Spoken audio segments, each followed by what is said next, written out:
Leila Bekti n'avait, jusqu'alors, pas souhaité se prononcer en ce qui concerne la guerre Israël-Hamas.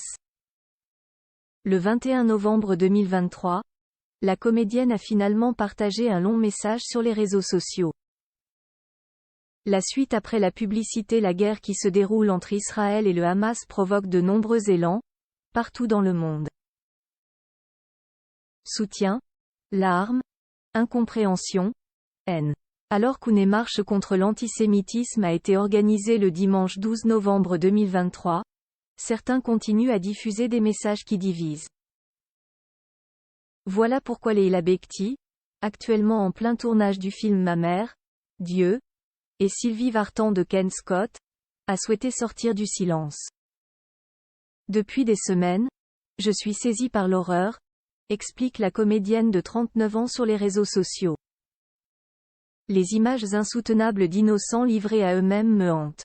Les images d'enfants sous les décombres qui nous parviennent chaque jour me paralysent. Mes mots m'ont abandonné et je me suis murée dans le silence.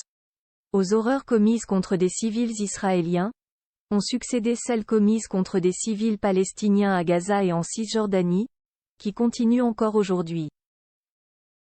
Rien ne justifie la mort d'innocents. Ces images sont insupportables à regarder pour Leila Bekti, qui a eu 3 enfants avec son époux Tahar Rahim. Comment expliquer l'inexplicable? Ainsi, à leurs esprits innocents, encore combien de vies sacrifiées? Combien d'enfants victimes? Sans que tous les dirigeants exigent un cessez-le-feu? Pourquoi banaliser les morts quand il s'agit des Palestiniens? Jamais je ne hiérarchiserai les vies humaines, quelles qu'elles soient, ajoute-t-elle. Je prie pour que tous les otages rentrent chez eux indemnes et puissent retrouver leurs familles.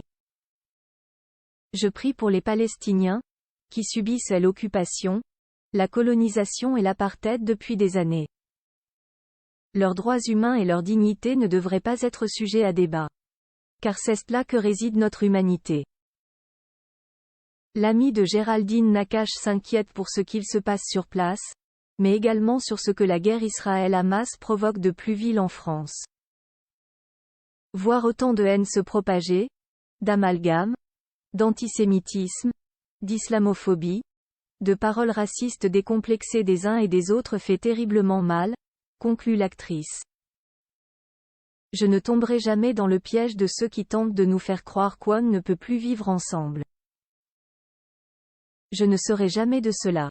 Que nos cœurs s'apaisent, qu'ils retrouvent empathie et humanité, c'est ce que nous avons de plus précieux. La suite après la publicité. La suite après la publicité.